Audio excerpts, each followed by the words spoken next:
નમસ્કાર મિત્રો. પાયથોનમાં next topic છે પાયલેબ અને પાયલેબ તમારા સિસ્ટમમાં કઈ રીતે ઇન્સ્ટોલ કરવું તેના માટે આપણે આ વિડીયો છે. તો પાયલેબને ઇન્સ્ટોલ કરવા માટે તમારે મેટપ્લોટલિબ નામની એપીઆઈને ઇન્સ્ટોલ કરવી પડશે. પીપથી પણ ઇન્સ્ટોલ કરી શકશો અને જો તમે પાયચાર્મ યુઝ કરતા હો તો આ સ્ટેપ ફોલો કરશો. તમારે ફાઇલમાં જવાનું, ફાઇલની અંદર સેટિંગમાં જઈ તમારો જે કરંટ પ્રોજેક્ટ હોય તેની પર ક્લિક કરશો એટલે રાઈટ સાઈડ તમને પાયથોન ઇન્ટરપ્રિટર જોવા મળશે. તેને ક્લિક કરશો એટલે એક વિન્ડો ઓપન થશે. ત્યાં જે પ્લસ સાઇન છે તેની ઉપર ક્લિક કરી અહીં આપણે લખશું મેટપ્લોટલિબ અને જે તમને લાઇબ્રેરી મળે તેને ઇન્સ્ટોલ કરશું. મેટપ્લોટલિબ અહીં ઇન્સ્ટોલ સક્સેસફુલી થઈ ગયું છે અને ક્લોઝ કરશું, ઓકે કરશું અને નીચે જે અહીંયા અપડેટ થાય છે એને પૂરેપૂરું થવા દેવું. ત્યારબાદ તમારે પાયલેબના પ્રોગ્રામ સ્ટાર્ટ કરવા. ઓકે, ઇન્સ્ટોલ સક્સેસફુલી અને અપડેટ પણ સક્સેસફુલી. તો નેક્સ્ટ આપણે એક્ઝામ્પલ જોશું. રાઈટ ક્લિક કરશું તમારા પ્રોજેક્ટને, ન્યૂ પાયથોન ફાઇલ નામ આપી દઉં છું 01 પાયલેબ, એન્ટર. જે રીતે આપણે નમપાય માટે એલિયાસ બનાવ્યું હતું એ જ રીતે આપણે પાયપ્લોટ માટે પણ એલિયાસ બનાવશું. Import matplotlib dot pylab pyplot as ptl. તમે કંઈ પણ એલિયાસ આપી શકો છો. હવે આપણે એક ગ્રાફ બનાવશું સાવ નોર્મલ, જેમાં આપણે એક્સ અને વાય હશે.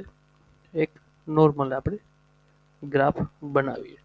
તો તેના માટે મારે નોર્મલ તમે અત્યાર સુધી જે ગ્રાફ જોયા છે તેમાં એક્સ વાય હોય, અમુક સ્તંભ હોય.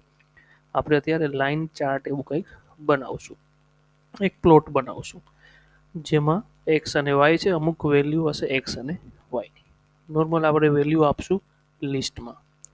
તો હું એક વેરિયેબલ લઈ લઉં છું એ, જેમાં અમુક વેલ્યુ આપી દો 10, 20, 30, 40, 50. એક્સ વાય જ રાખી છે, આપણે જરૂર આ રીતે યુઝ કરતા હોય છે એટલા માટે. અને આ સપોઝ ક્લાસના સ્ટુડન્ટ છે જે કેટલા પાસ થયા છે અને ક્લાસ ક્યાં છે આપણે લખવા હોય તો લખીએ BCA sem 1, sem 2, sem 3, sem 5.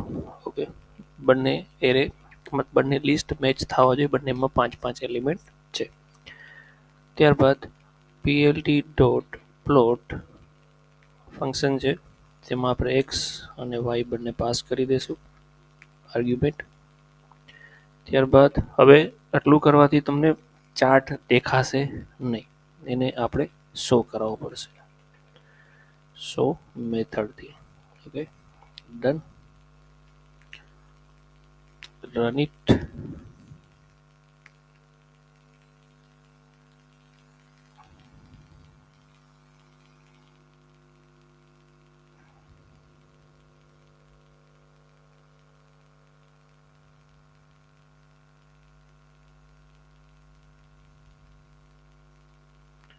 Sorry, કંઈ વાંધો નહીં, એરર તો આવી જ જોઈએ ભાઈ. એરર વગરનો પ્રોગ્રામ મતલબ તમે કોપી પેસ્ટ કર્યો છે. અહીંયા 5 એલિમેન્ટ લખ્યા છે ને મેં અહીંયા 4 લખ્યા છે. સેમ 6. ચલો ફરીથી રન કરશું. અમારો ચાર્ટ પ્લોટ એ બાર લાઈન ચાર્ટ વોટેવર તમે જે કહો એ બની ગયું છે. હવે આ સ્ટ્રેટ લાઈન આ એંગલ પર શું કામ છે કે મેં ચડતા ક્રમમાં જ બધું આપ્યું છે. અને રેન્ડમલી કોઈ નંબર આપણે આપી દઈએ.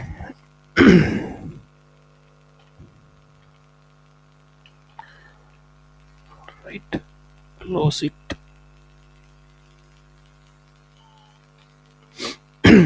અને ફરીથી રન કરશું. ના C,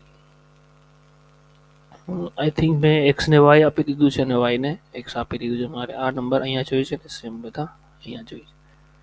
no problem. Y X. Done it. Run it. Now is okay. હવે ગિરનાર જેવું કંઈક લાગે છે. You can zoom here. અહીં પણ તમે x ને y ની વેલ્યુ તમને દેખાશે. નીચે અહીંયા કોર્નરમાં દેખાશે. જો જે રીતે માઉસ હવર થાય છે એ પ્રમાણે આ રીતે પણ તમે ચાર્ટના અમુક ફંક્શન અહીંથી આપેલા જ છે. Zoom in, zoom out, right.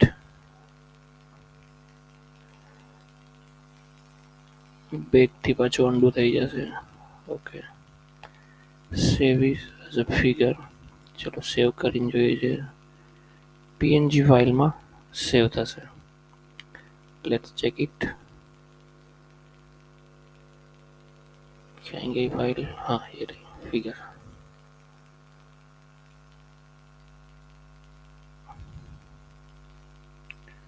Right, આ રીતે સીધું આઉટપુટ પણ ઇમેજમાં આવે છે.